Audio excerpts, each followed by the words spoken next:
कांग्रेस भवन में राज्य में चल रहे सदस्यता अभियान और महिला सशक्तिकरण को लेकर आज बैठक हुई।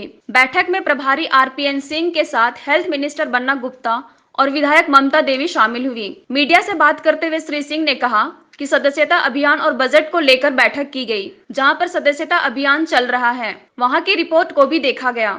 महिला सशक्तिकरण को लेकर कांग्रेस अध्यक्ष की हमेशा से प्राथमिकता रही है। तो एक हम लोगों ने कोशिश की है कि सरकार की ओर से और जो संगठन है उसमें मेल हो, और मैं चाहूंगा इनका भी आप लोग इनको भी अपने कार्यक्रमों में बुला के अपनी बात रखें।